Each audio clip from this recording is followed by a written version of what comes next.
materi pada pertemuan kemarin, yaitu tentang alat-alat bersuci.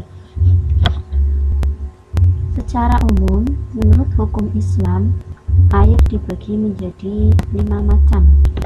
Yang pertama yaitu air suci mensucikan atau air mutlak, atau juga bisa disebut dengan air tohir mutohir.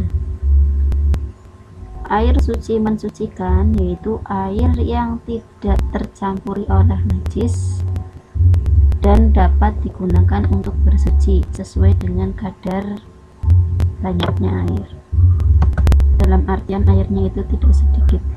Yang kedua, air suci tetapi tidak mensucikan, bisa juga dikatakan air tohir ghairu mutohir, yaitu air yang tidak terkena najis akan tetapi tidak bisa digunakan untuk bersuci karena alasan-alasan tertentu. Contoh, air yang mempunyai rasa teh, air kopi, air kelapa, ataupun air yang mempunyai rasa-rasa lainnya.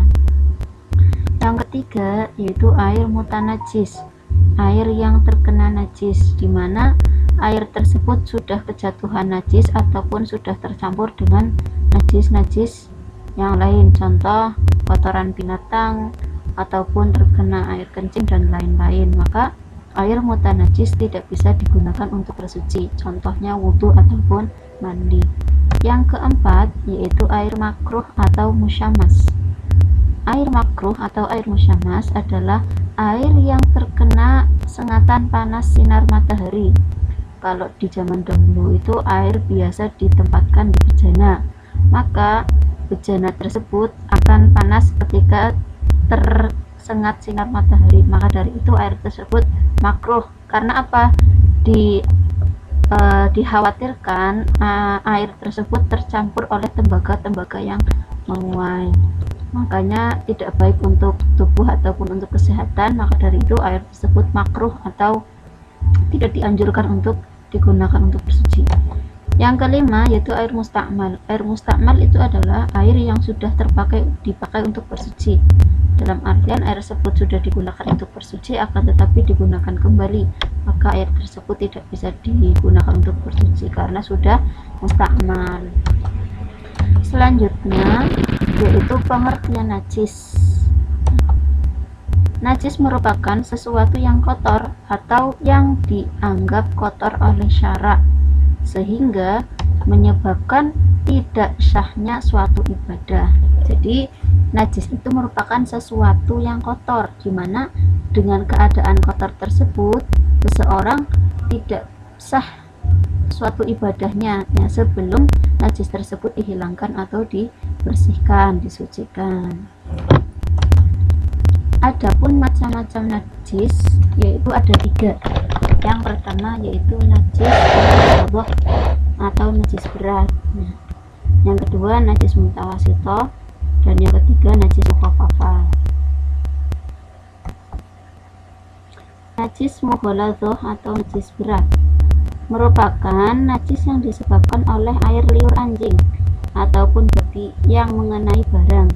Nah, adapun untuk mensucikannya itu dengan cara menghilangkan wujud najis tersebut terlebih dahulu, kemudian dicuci dengan air bersih sebanyak 7 kali, salah satunya dicampuri dengan debu yang suci atau tanah. Ya, dengan cara kita membasuh 7 kali benda yang terkena najis mughalladhah, dan salah satunya itu harus dicampuri dengan debu. Ini hadis tentang cara pensucian najis mughalladhah. Kemudian yang kedua yaitu najis mutawasithah atau najis sedang. Adapun najis mutawasithah dibagi menjadi 2 macam, yaitu najis mutawasithah yang hukmiyah dan yang kedua mutawasithah ainiyah. Apa itu hukmiyah? Hukmiyah merupakan najis yang diyakini ada tetapi tidak ada wujudnya, bau maupun warnanya. Contoh, air kencing yang sudah kering. Nah, ketika air kencing sudah kering itu kan tidak berwujud, ya, tidak basah, tapi diyakini bahwa tempat tersebut pernah ada najis, contohnya air kencing yang sudah kering. Di sini pernah ada contohnya bayi yang kencing di sini, nah, tetapi karena kering jadi tidak terlihat, tetap tempat tersebut tetap dihukumi najis, namanya najis hukumnya. Yang kedua yaitu najis mutawasitoh ainiyah. Ainiyah berarti sesuatu yang nampak. Dan najis mutawasitoh itu wujudnya ada, bau ataupun warnanya juga masih ada. Cara mensucikannya bagaimana? Dibasuh dengan air sampai hilang wujud, bau dan warna, kecuali wujudnya sangat sulit dihilangkan. Nah, ini.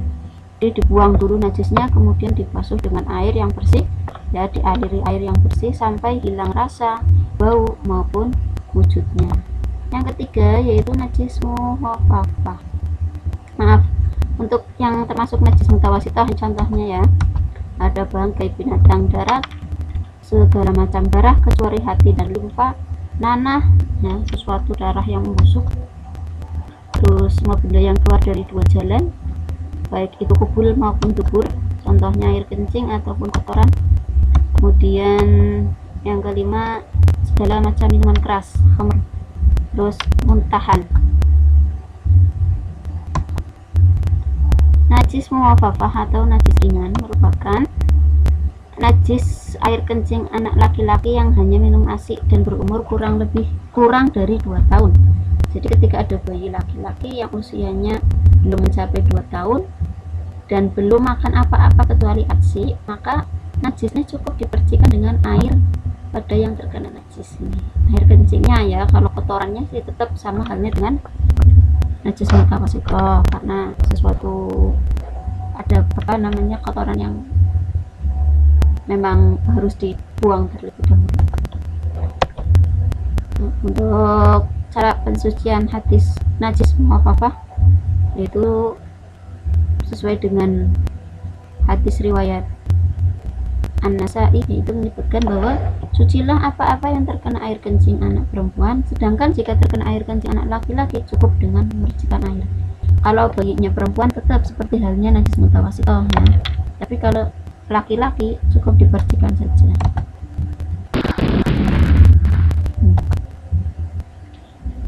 Ini ada hadas ya. Hadas kecil. Hadas kecil merupakan keadaan tidak sucinya seseorang ya, karena sebab-sebab tertentu. Adapun untuk hadas itu dibagi menjadi 2, hadas kecil dan hadas besar. Untuk hadas kecil, cara mensucikannya yaitu dengan berwudu. Adapun sebab-sebab seseorang berhadas kecil diantaranya itu keluar sesuatu dari 2 jalan ya, baik depan maupun belakang. Yang kedua, hilang akal karena tidur, mabuk atau gila. Kemudian menyentuh kemaluan dengan telapak tangan tanpa penghalang, langsung dengan batin atau telapak tangan batinnya itu ya. Tapi kalau dengan punggung ataupun ada apa ya semacam alas, maka itu tidak membatalkan. Kemudian bersentuhan kulit antara lawan jenis yang bukan muhrim.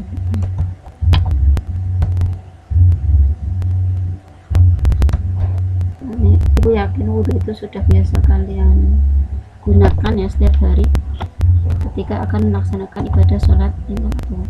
Adapun perintah berwudu itu terdapat dalam Quran surat Al-Maidah ayat 6. A'udzubillahi minasyaitonirrajim. Bismillahirrahmanirrahim. Ya ayyuhalladzina amanu idza qumtum ilas sholati faghsilu wujuhakum wa aydiyakum ilal marafiqi wamsahu bi ru'usikum wa arjulakum ilal ka'bayn. Al-ayah. Shadaqallahul adzim. Yang artinya, hai orang-orang yang beriman, apabila kamu hendak mengerjakan sholat, maka basuhlah mukamu dan tanganmu sampai dengan siku, dan sapulah kepalamu, dan basuh kakimu sampai dengan kedua mata kaki. Ini merupakan fardunya wudhunya ada 6.